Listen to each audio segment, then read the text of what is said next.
मंत्रिपरिषद के हमारे वरिष्ठ सहयोगी श्रीमान अरुण जेटली जी, श्रीमान सूर्य प्रकाश जी,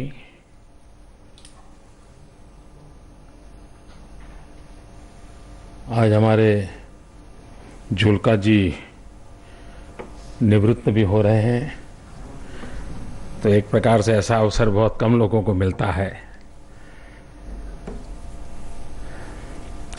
ये कार्यक्रम जहां हो रहा है उस स्थान का नाम है पंचवटी। और जब वाजपेयी जी प्रधानमंत्री थे तब इस निवास स्थान में इस पंचवटी का निर्माण हुआ और नाम पंचवटी रखा गया था। और शायद मैं मानता हूं आज का अवसर पंचवटी में होना अपने आप उसके कारण एक उसका कीर्तिमान बढ़ जाता है, क्योंकि रामचरितमानस की बात हो और पंचवटी न हो तो फिर वो रामचरितमानस अधूरा लगता है। और इसलिए ये अपने आप में एक सुभग संयोग है।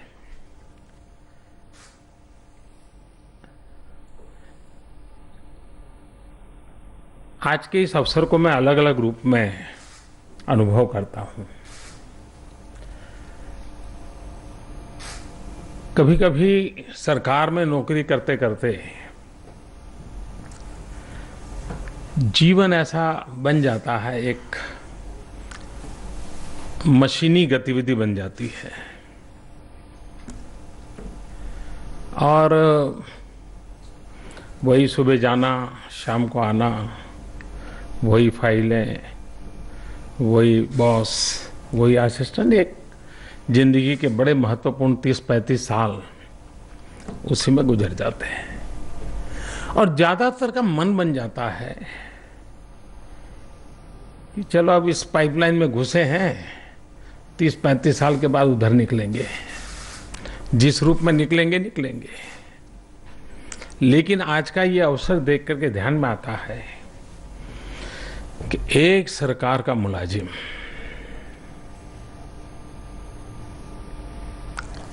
जिसमें एक तड़प हो, कुछ करने की अदम्य इच्छा हो, वो कितनी बड़ी विरासत छोड़ करके जाता है। और इसलिए सबसे पहले मैं आकाशवाणी के उस एक सामान्य अधिकारी जिनके परिवारजन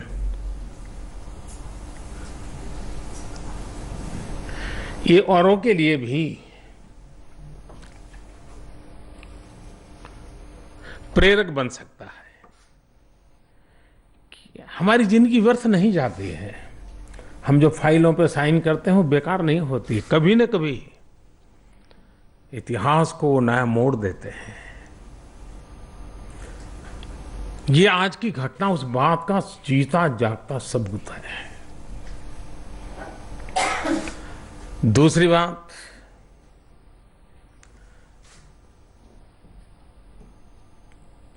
करीब करीब 20-22 साल तक लगातार इसका रिकॉर्डिंग हुआ है। 22 साल तक उस टीम को बनाए रखना, उस रिदम को बनाए रखना और उसे उतना ही प्राणवान बनाए रखना। वरना तो यार बहुत हो गए, अब कितने एपिसोड हो गए, अब तो लोगों को आदत हो गई, चलो यार निकाल दो। नहीं, इससे जुड़े हुए कलाकार शायद आज हिंदुस्तान के बड़े कलाकारों की श्रृंखला में उनका नाम नहीं होगा, लेकिन संगीत के साधक के रूप में 22 साल करीब करीब ये साधना कम नहीं होती जी।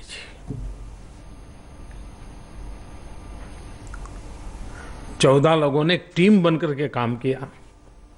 7 लोग हमारे बीच नहीं रहे, सबको आज सम्मानित करने का अवसर मिला। और ये सिर्फ संगीत नहीं है, ये संगीत की भी साधना है, संस्कृति की भी साधना है और संस्कार की भी साधना है।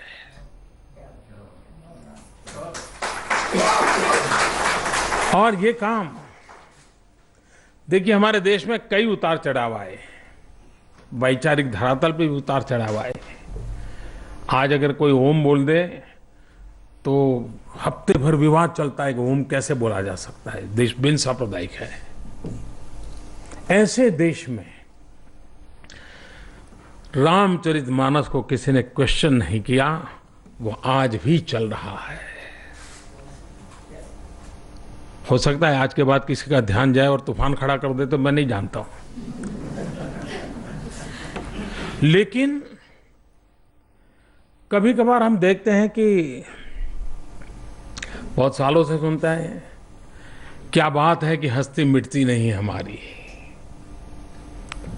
जवाब खोजने के लिए मेहनत करने की जरूरत नहीं है।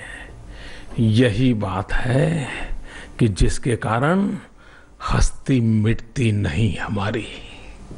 यही तो रामचरितमानस, यही तो परंपरा, यही संस्कार। हजारों साल से दुनिया में हमारी जो सबसे बड़ी विशेषता है, जिसके लिए विश्व के किसी भी समाज को हमारे प्रति ईर्ष्या हो सकती है, वो है हमारी परिवार व्यवस्था। और हम बचे हैं, बने हैं, उसका एक कारण, जब तक हमारी परिवार व्यवस्था प्राणवान रही है, हम ताकतवर रहे हैं। और उस पवित्र परिवार व्यवस्था को प्राणवान बनाने में बहुत बड़ी भूमिका अगर किसी ने निभाई है तो रामचरितमानस और राम जी का परिवार जीवन है। मर्यादा पुरुषोत्तम राम। मर्यादाओं में किसने कैसे जीना, परिवार में किसकी कैसे मर्यादा का पालन करना, कैसा व्यवहार करना, आचरण का उत्तम संस्कार का हमें दर्शन होता है। रामचरितमानस की क्या ताकत देखिए। हजारों साल हो गए, पीढ़ियां बीत गई, लेकिन वही भाव, वही परंपरा, वही संस्कार, वही संदेश आज भी जीवित है। आज एक बात हम कहें, लिखित कहें, लेकिन संदेश पहुंचते पहुंचते 7 दिन में उसका अर्थ अलग ही हो जाता है। ऐसी कौन सा सामर्थ्य होगा कि जिसमें आज भी अनेक व्याख्याएं होने के बाद भी मूल तत्व को कहीं पर भी खरोच नहीं आई है। ऐसी कृति मानव को इस धरती के साथ जोड़ने का कितना बड़ा काम। आज भी अगर हम मॉरिशस में जाएं, दुनिया के कई देशों में जो लोग गुलामी के कालखंड में मजदूर के रूप में उनको उठा करके ले जाया गया, कुछ नहीं था, निर्धन थे, लेकिन तुलसीकृत रामायण साथ ले जाना नहीं भूले, हनुमान चालीसा ले जाना नहीं भूले, और 150 साल अलग जीवन, भाषा भूल गए, पहनाव बदल गया, नाम में बदलाव आया, लेकिन ये एक अमानत उनके पास बची जिससे आज भी भारत के साथ उनका नाता जुड़ा रहा है। और कैसे जुड़ता है, मुझे बहुत साल पहले की घटना याद है। वेस्ट इंडीज की क्रिकेट टीम भारत में खेलने के लिए आई थी, बहुत साल पहले की बात कर रहा हूं, और उसके मैनेजर का मेरे यहां फोन आया। अब आज से 30, 35, 40 साल पहले मुझे कोई पहचानता नहीं था, न कोई नाम न जान। उनका टेलीफोन आया, मुझे आश्चर्य हुआ कि बोले वेस्ट इंडीज क्रिकेट टीम के मैनेजर आपसे बात करना चाहते हैं, मिलना चाहते हैं। तो किसी ने नाम दिया होगा, कहीं परिचय निकला होगा। मैंने कहा वेस्ट इंडीज क्रिकेट टीम से, मेरा तो वैसे भी क्रिकेट के खेल से मैं कोई खिलाड़ी तो हूं नहीं। तो उन पता चला नाम, तो बोले राम रिखी नाम है इनका, और वो अपनी पत्नी के साथ आए हैं, मूल भारतीय हैं। तो मैं उनको मिलने गया, वो वहाँ एचआरडी मिनिस्ट्री में काम करते थे और टीम मैनेजर के रूप में आए थे। तो मैंने कहा ये ऋषि शब्द कहाँ से आया? तो बोले ऋषि में से अपभ्रंश हुआ होगा। फिर उनकी पत्नी का नाम पूछा, बोले सीता। वो भारत पहली बार आए थे, लेकिन उनको अपना, और मैं जब गया तो स्पेशली वो भारतीय परिवेश पहन करके बैठे थे। यानी किस प्रकार से एक ग्रंथ 150 साल के बाद भी अपनेपन से जोड़ करके रखता है, इसका ये उत्तम अनुभव। और इस अर्थ में रामचरितमानस आज डिजिटल फॉर्म में सबके सामने जा रहा है। आकाशवाणी की ताकत बहुत बड़ी है। कितनी ही चीजें क्यों न बदल जाएं, लेकिन कुछ मूलभूत चीजें होती हैं जो अपना बुलंदी कभी खोती नहीं है। हिंदुस्तान के जीवन में आकाशवाणी की वो ताकत है। लोगों को भले एहसास ना होता, मुझे तो पूरा एहसास होता है, लोग भली भांति समझते हैं। आकाशवाणी की ताकत क्या है, मेरा एक ऐसा अनुभव है जो मैं कभी भूल नहीं सकता। मैं हिमाचल में भारतीय जनता पार्टी के संगठन का काम करता था। अटल बिहारी वाजपेयी जी प्रधानमंत्री थे और मैं हिमाचल में काम करता था। तो एक दिन मैं अपने दौरे पर जा रहा था, तो ऐसे ही पहाड़ों में एक ढाबे पर रुक करके चाय पीने के लिए सोचा, तो गाड़ी को रोकी। जब मैं नीचे उतरा तो जो ढाबे वाला था, चाय बेचने वाला, उसने मुझे लड्डू खिलाया। मैंने कहा भाई मुझे चाय पीनी है। अरे बोले साहब लड्डू खाओ, पहले मौज करो। मैंने कहा क्या बात है?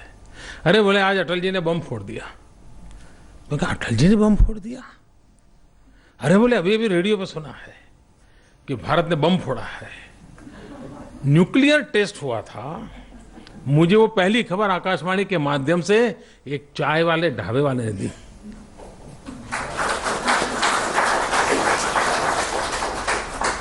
यानी हम जिन चीजों का कभी कभी महत्व नहीं समझते, कितना बड़ा होता है।